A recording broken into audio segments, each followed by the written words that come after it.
안녕하세요. 저는 최근 막장 드라마나 공포 영화에 나올 법한 일을 겪은 여자입니다. 제가 살면서 남자를 많이 만나본 건 아니지만 그렇다고 적게 만난 것도 아니에요. 여러 남자들을 만나며 연애와 이별을 반복하다 보니 결혼을 굳이 꼭 해야 하나 싶은 생각이 들더라고요.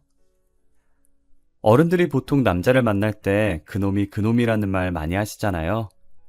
그 말처럼 연애를 해보니 다 그놈이 그놈같이 똑같게 느껴져서 점점 결혼 생각이 없어지더라고요. 그런데 그런 생각을 꺾게 만든 게 남편이었어요. 저희 남편을 만나면서 참 특이한 사람이다, 같이 살면 재밌겠다라는 생각을 하다가 어느새 결혼까지 하게 되었네요. 남편은 제게 고백했던 것도 보통의 고백과는 많이 달랐어요. 소연 씨, 저 오늘 아니면 이 말 영원히 못할 것 같아서요. 무슨 말인데요? 도대체 무슨 말이길래 표정이 심각해요? 데이트를 마치고 집으로 가는 길에 남편이 제 손목을 잡고 돌려 세우더니 뜸을 들이고 머뭇거리는 거예요. 저는 드디어 남편이 제게 고백한다는 생각에 마음이 들떠 있었어요. 고백하면 바로 받아주겠다며 속으로 쾌재를 부르고 있는데 대뜸 자신의 가정사를 말하더라고요. 소연 씨, 저는 남들과는 다르게 부모님이 안 계세요. 두 분 다 오래전에 돌아가셨거든요. 네? 저는 상혁 씨가 겉보기엔 밝아 보이셔서 그런 아픔이 있는지 몰랐어요. 그런 표정으로 보실 필요 없어요. 오래된 일인걸요. 제가 가족에 대한 정이 뭔진 잘 모르지만 소연 씨한테 어떤 남자들보다도 더 잘해줄 자신 있어요. 저 믿고 한번 만나보실래요? 네, 좋아요. 저는 상혁 씨가 어떤 사람이든 어떤 생활을 했든 저는 아무 상관 없어요. 그런 건 전혀 중요치 않거든요. 앞으로 제가 상혁 씨 가족이 되어줄게요. 부모님이 오래전에 돌아가셨다고 고백하는 남편에게 해줄 것이 없어서 가만히 안아주었어요. 솔직히 두 분 다 안 계시다는 말에 조금 놀란 건 사실이에요. 하지만 당사자 앞에서 그걸 티내면 남편이 기분 나빠할 것 같아 속으로만 놀랬었죠. 오히려 충격 고백에 남편은 정말 진솔한 사람이었고 저를 진심으로 사랑한다는 걸 느꼈어요. 본인의 약점까지 전부 드러낼 정도로 저를 많이 믿는 것 같아 더 좋아해버렸죠. 보통 저희 나이가 되면 이제 결혼까지 보고 연애를 할 텐데 부모님이 안 계시다고 하면 망설이는 사람들이 간혹 있잖아요. 당사자들은 상관없겠지만 부모님들이 옛날 분이시라 부모 없는 사람과의 결혼을 안 좋아할 수도 있으니까요. 저희 부모님은 옛날 분이신 것 치고는 나름 신세대 마인드이신 편이지만 아직까지도 고지식하신 면이 없지 않아 있으세요.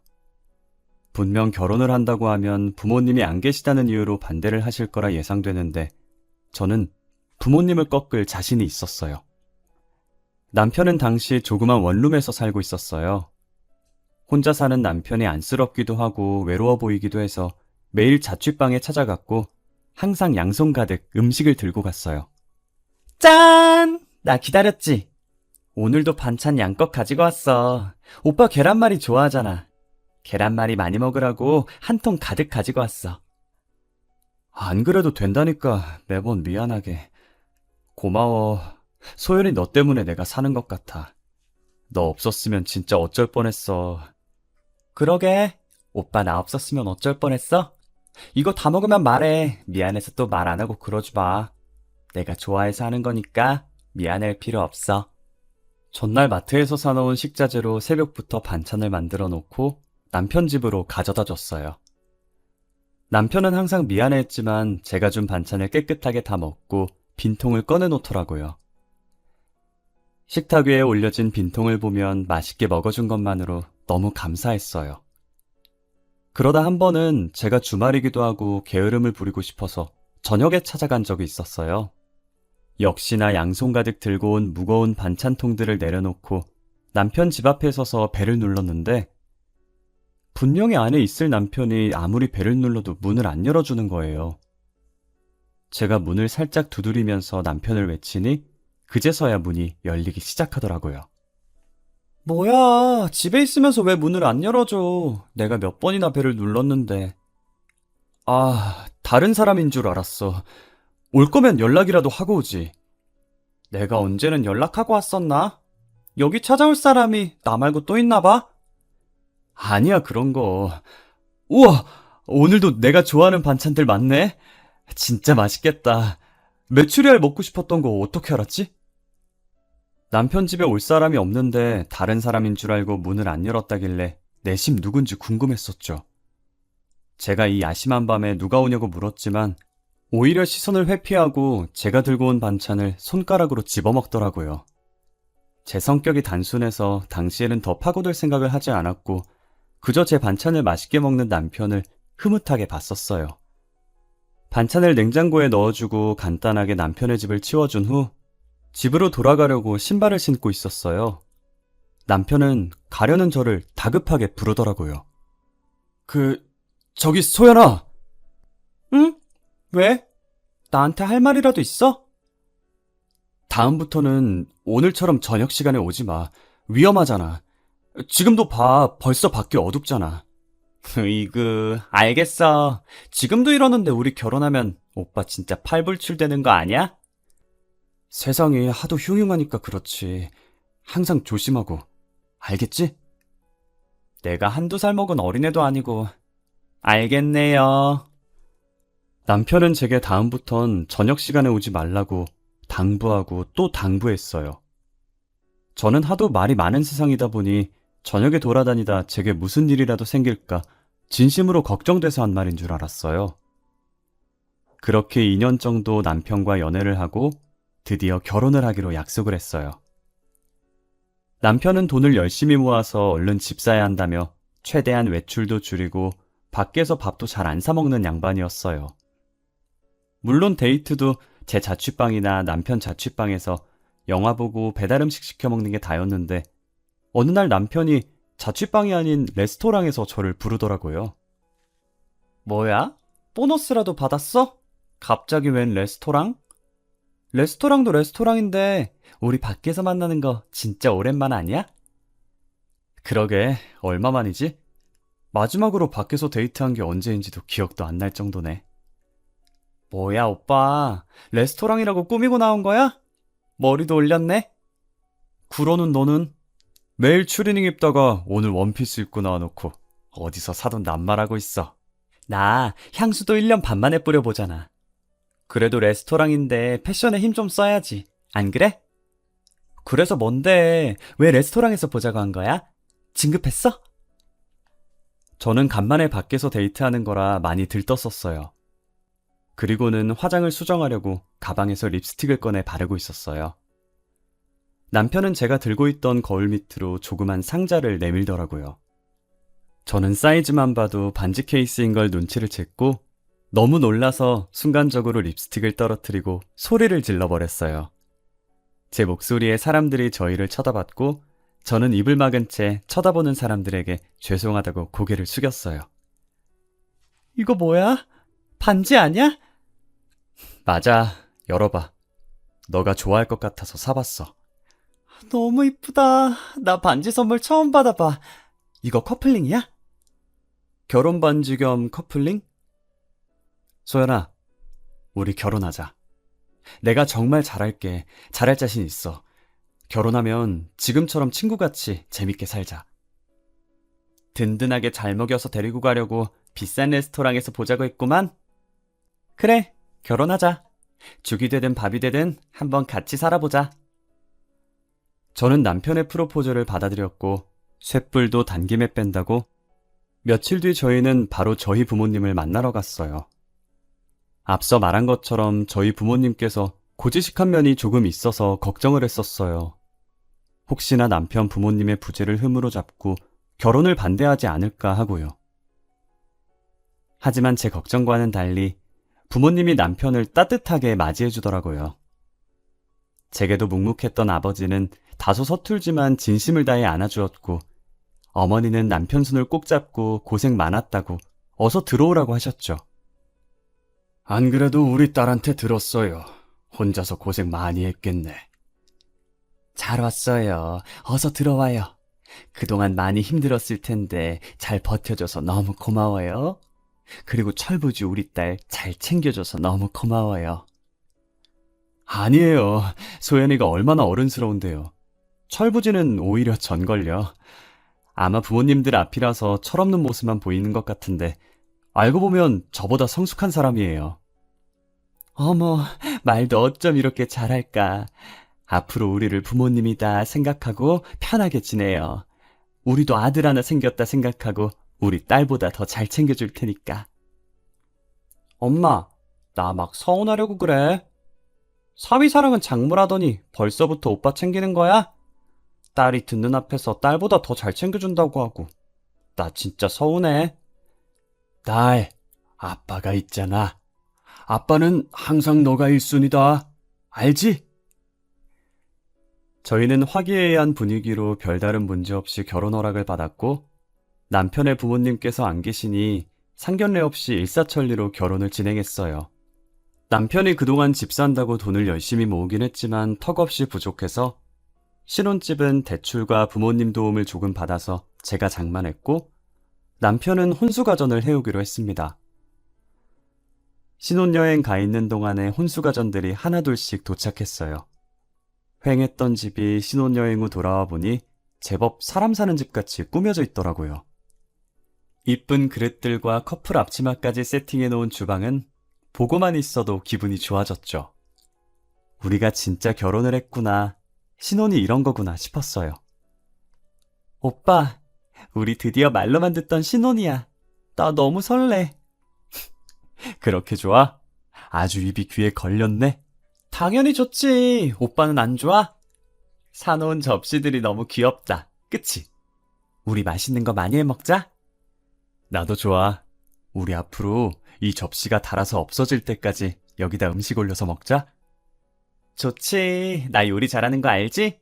오빠 완전 봉 잡은 거야. 일 잘하지, 요리 잘하지, 거기다 청소랑 빨래도 잘해. 진짜 못하는 거 없는 와이프 만난 거야. 저희는 여느 신혼부부들처럼 알콩달콩 깨를 볶으며 이쁘게 살았어요. 하지만 그것도 잠시. 저희가 결혼한 지 1년이 지났을 때 등장한 불청객 한 명 때문에 저희의 결혼 생활에 금이 가기 시작했어요. 당시 남편은 출근하고 저는 연차를 써서 혼자 집에 있었거든요. 택배 올 것도 없는데 누군가 저희 집 배를 누르는 거예요. 처음엔 남편인 줄 알고 문 열려고 방에서 불이 나게 나왔어요. 하지만 시간을 보니 남편이 올 시간도 아닐 뿐더러 만약 남편이라면 비밀번호를 입력해서 들어오지 굳이 배를 눌러서 제가 나올 때까지 기다리지 않잖아요. 저는 문을 열어주지 않고 문 쪽을 쳐다봤어요. 요즘 세상이 하도 흉흉해서 이상한 사람들이 많으니 혹시나 하는 마음에 문을 열어주지 않으려고 했죠. 벨이 2번 정도 더 울렸지만 문을 열어주지 않았고 얼마 지나지 않아서 문 두드리는 소리가 들리더니 간간히 남편 이름을 부르는 목소리가 들리더라고요. 아무래도 남편이랑 아는 사람인 것 같아서 문을 열어줬어요. 제가 문을 열었더니 바로 앞에 할머니 한 분이 서 있더라고요. 상자 접어둔 게 몇 개 담긴 리어카까지 끌고 온 게 아무래도 폐지를 줍는 할머니 같았어요. 무슨 인연인지는 모르겠지만 남편과 안면이 있는 할머니인가 싶었어요. 아, 못 보던 아가씨네. 그 짝이 우리 상혁이 신부인가? 네, 그런데요. 저희 오빠랑은 무슨 사이시길래 저희 집까지 오신 거예요? 나? 나는 상혁이 애미지. 상혁이가 내 아들이요. 그게 무슨 소리예요? 저희 남편은 가족 없어요. 오래전에 돌아가셨다고 들었는데. 아니요. 내가 이렇게 두 눈 똑바로 뜨고 있는데 죽긴 뭘 죽어. 우리 영감도 아직 잘 살아있구만. 상혁이가 아가씨한테 말 안 했나 보네. 저는 이 상황이 너무 당황스러웠어요. 대뜸 리어카 끌고 와서 남편 찾는 할머니도 너무 당황스럽고 그 할머니가 자신이 남편의 친모라고 주장하는 것도 모두 황당했어요. 제가 무슨 반응을 보여야 할지 몰라서 문을 붙들고 할머니만 쳐다봤고 할머니는 다리 아프게 계속 자신을 여기다 세워둘 거냐고 집 안에 들어오려고 하시더라고요. 때마침 남편이 퇴근을 해서 집으로 들어오고 있었고 문 앞에 서 있는 저와 할머니를 보고 당황스러운 듯 보다가 저희 쪽으로 뛰어왔어요. 지금 여기서 뭐 하시는 거예요? 왜 여기까지 찾아왔어요? 이 정도 했으면 된 거 아니에요? 제가 이만큼 피해 다녔으면 제발 그만하고 가세요. 상혁아, 이 애미 한 번만 살려다오. 내가 얼마나 급하면 여기까지 찾아왔겠냐. 오죽 급했으면 이러겠냐고. 제발 애미 한 번만 살려주면 안 되겠어? 남편은 자신에게 매달리는 할머니를 매정하게 내쫓았고 그대로 현관문을 닫아버렸어요. 갑자기 벌어진 일에 놀라서 다시 문을 열려고 하는데 남편이 제 앞을 막더라고요. 뭐 하는 거야, 오빠? 오빠 친어머니라고 하던데 그렇게 내쫓으면 어떡해? 누가 내 어머니야? 내 어머니 아니야. 내가 전에 말했잖아. 부모님 돌아가셨다고. 미친 사람이니까 저 사람 말 들을 필요 없어. 처음 보는 남편의 단호한 표정에 기가 눌려서 저는 아무 말도 할 수 없었어요.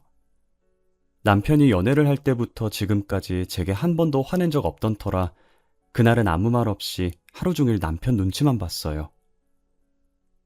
다음 날 주말이었고 남편이 친구를 만나러 가고 없을 때 할머니가 다시 찾아왔더라고요. 저는 문 앞에서 왔다 갔다 하며 열어줄까 말까 한참을 고민했어요. 무슨 사연인지 궁금해서 바로 문을 열어주고 싶다가도 제가 할머니를 만났다는 걸 알면 남편이 싫어할 것 같아서 많이 망설였어요. 하필 제가 궁금한 건 못 참는 성격이라 두 눈 꼭 감고 문을 열어버렸어요. 그리고 서서 할 얘기는 아닌 것 같아 할머니를 저희 집 안으로 들어오게 했어요. 물 한 잔을 할머니께 건네면서 남편과는 무슨 사이인지 여쭤봤어요. 혹시 실례가 안 된다면 저희 남편과 어떤 사이인지 자세히 설명해 주실 수 있나요? 안 그래도 그거 말해주려고 찾아온 거요. 나는 어제 말했다시피 상혁이 애미, 그리고 상혁이 애비는 사고로 식물인간이 돼서 지금 병원에 누워있고. 식물인간이요? 아니 어쩌다.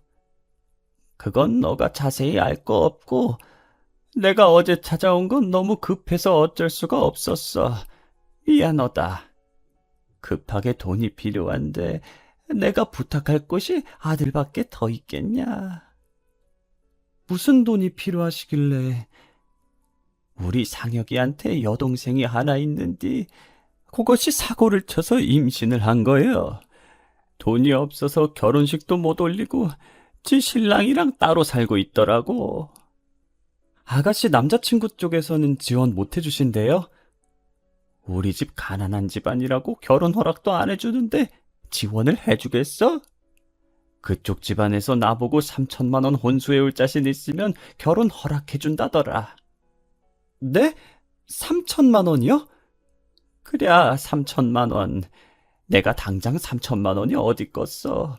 그래서 염치 없는 거 알지만 울며 겨자 먹는 심정으로 여기까지 오게 된 거요. 혹시 3천만 원 있으면 어떻게 안 될까? 제가 3천만 원이 어디 있어요. 그리고 이건 제가 혼자 결정할 문제가 아닌 것 같아요. 제가 남편한테 말해볼 테니까 일단은 댁으로 돌아가 계세요. 아유, 고마워. 꼭 우리 아들한테 말 좀 잘 부탁함세. 저는 초면에 3천만 원 드리기도 못하고 3천만 원이 결코 적은 액수는 아니니 혼자서 결정할 문제가 아닌 것 같아서 일단 시어머니라고 주장하는 할머니를 돌려보냈어요. 남편은 할머니가 다시 찾아왔었다는 제 문자에 친구랑 놀다가 불이 나게 집으로 달려왔더라고요. 얼마나 뛰었던지 숨 넘어갈 듯이 헐떡거리면서 들어왔어요. 남편 이마에 맺힌 땀을 닦아주면서 할머니에게 들은 얘기를 남편에게 해줬어요. 아무 말 없이 고개만 끄덕이며 제 말을 듣다가 한숨을 내쉬더라고요. 사실 그 사람 친어머니 맞아. 내가 어릴 때 가난했었거든. 지금도 가난하고. 20살이 되던 해에 새 인생 살고 싶어서 부모님과 연 끊고 집에서 도망쳐 나왔었어. 그랬구나. 아버님은 지금 식물인간이라고 하시던데. 나도 어머니한테 들은 건데 아버지가 사고 나서 식물인간이 되셨더라고. 내가 집 나온 뒤로 어머니가 찾아와서 말씀하신 거라 무슨 사고가 났는지는 잘 몰라. 그러면 오빠가 없을 때 사고 나신 거네. 어떡해. 내가 결혼 전에 너한테 저녁 시간에는 찾아오지 말라고 했었던 거 기억나? 기억나지? 나 그 뒤로 저녁 시간엔 안 갔었잖아. 항상 그 시간이면 어머니가 찾아와서 나한테 돈 달라고 그랬었거든. 아버지 병원비가 만만치 않다면서. 혹시나 너랑 마주칠까봐 저녁에 오지 말라고 했던 거야. 신혼집 구할 때도 자취방이랑 멀리 떨어진 곳 구하자고 하더니 이게 다 어머님 때문이었어? 음, 미리 말 못해서 미안해. 말없이 이사 가면 못 찾을 줄 알았는데 이렇게 찾아올 줄은 몰랐어. 내가 어느 회사 다니는지 아니까 퇴근 시간에 와서 나를 미행하신 것 같아. 시어머니는 결혼 전에 남편한테 돈 달라고 계속 찾아왔었다고 하더라고요. 남편도 처음에는 낳아주고 키워준 정이 있어서 돈 달라고 할 때마다 줬었대요. 돈 주는 버릇을 하다 보니 시어머니는 습관처럼 남편을 찾아왔고 남편은 그런 시어머니에게 진절머리가 나서 도망치려고 했고요.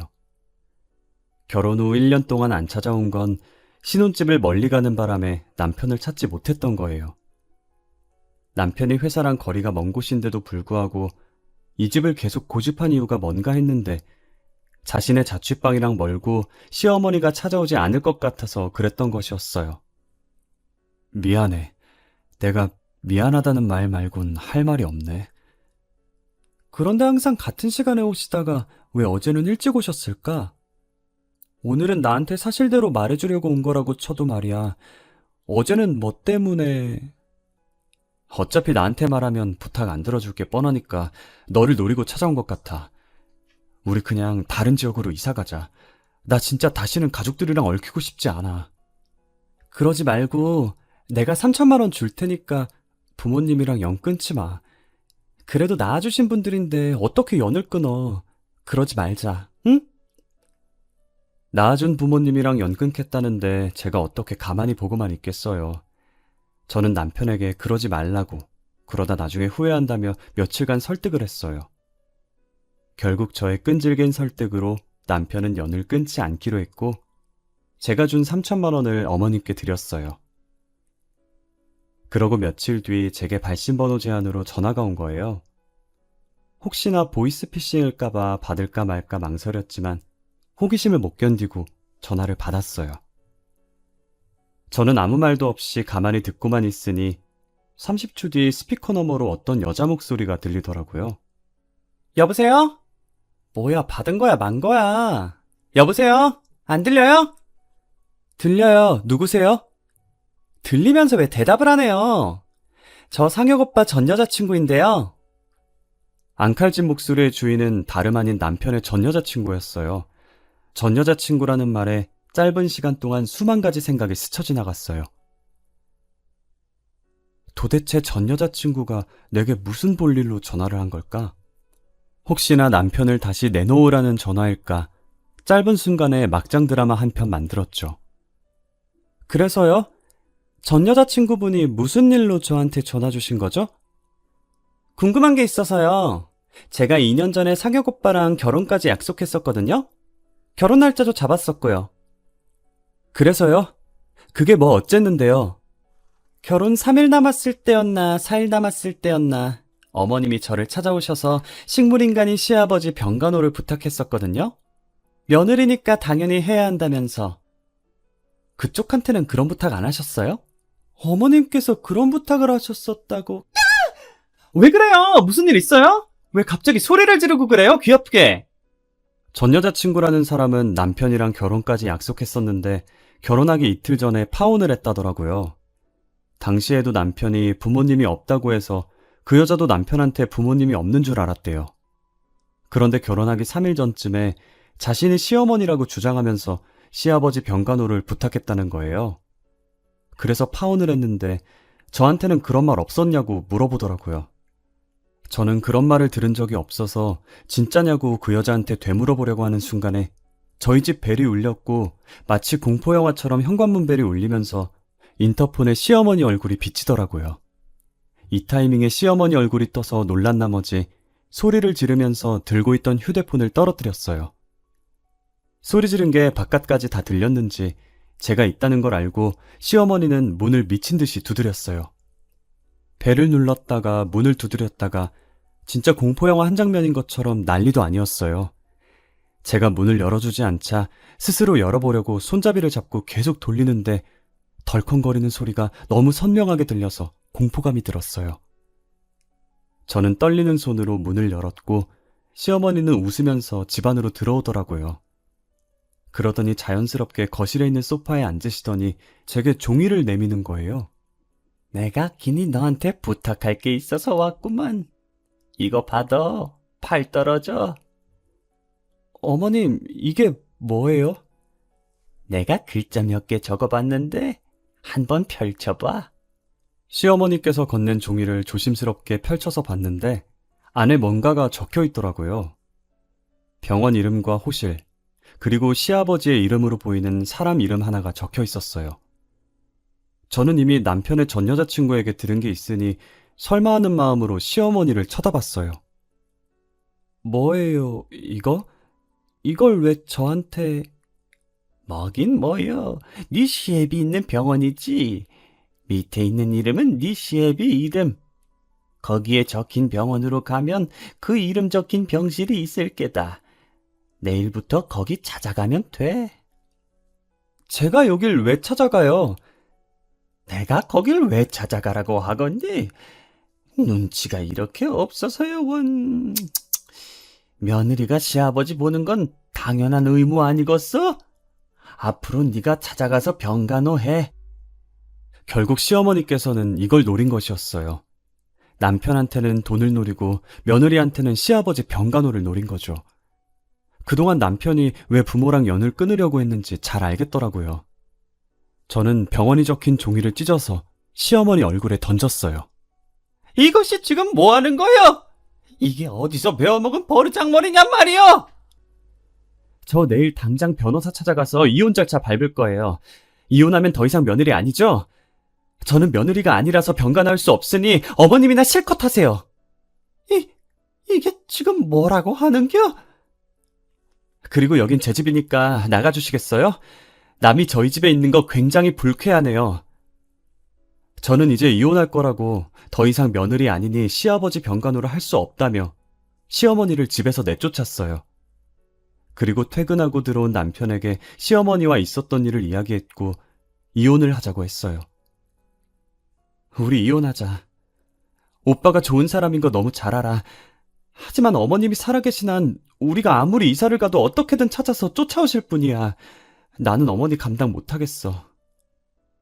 그래, 그러자. 이혼해. 내가 대신 사과할게. 정말 미안해. 저는 남편과 합의 이혼을 했고 재산 분할이나 위자료 없이 정말 깔끔하게 이혼을 했어요. 집은 제가 산 거라 남편만 짐을 챙겨서 나갔어요. 남편은 그동안 모은 돈으로 어찌저찌 투룸 전세를 구했더라고요. 혼수 가전들은 남편이 해온 것이니 전부 남편의 집으로 보내줬어요. 이혼한 지 3일째 됐을 때 제 통장에 3천만 원 입금 알림이 와서 봤더니 남편인 거예요. 이게 무슨 돈인가 싶어서 놀라서 이혼 후 처음으로 전화를 했어요. 방금 3천만 원 보낸 거 뭐야? 왜 나한테 돈을 보내? 저번에 어머니한테 드렸던 3천만 원 다시 돌려줘야지. 이혼한 날 바로 주려고 했는데 집 구하느라고 돈을 다 썼더라고. 급한 대로 대출 받아서 보냈어. 안 보내줘도 돼. 오빠가 안 준다는 거 내가 주라고 고집 부렸던 거였잖아. 그래도 어떻게 그래. 어차피 정리하는 거 깔끔하게 하는 게 낫지. 그동안 미안한 일만 많았네. 과거는 다 잊고 새롭게 시작해. 너는 분명 잘할 수 있어. 내가 응원할게. 시어머니만 아니었어도 남편과는 절대 이혼할 일 없었을 거예요. 남편은 이혼했지만 끝까지 좋은 사람이고 저를 위해준 사람이죠. 남은 제 인생에서 이런 남자를 다시 만날 수 있을지 모르겠네요. 시어머니는 저희가 진짜 이혼을 했다는 걸 알았는지 더 이상 저를 찾아오지 않았어요. 저는 아직도 그때를 잊지 못해요. 인터폰에 웃고 있는 시어머니의 얼굴이 비치던 그때를 말이에요.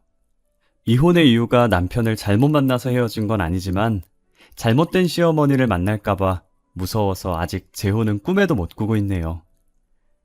남편이 숨기지 않고 솔직히 말했다면 제가 결혼을 했었을까요?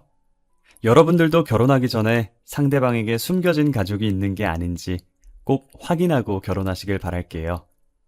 저처럼 뒤늦게 침몰하며 찾아와서 시부모 봉양하라고 명령하는 사람은 안 만나길 기도할게요. 제 사연 읽어주셔서 감사합니다.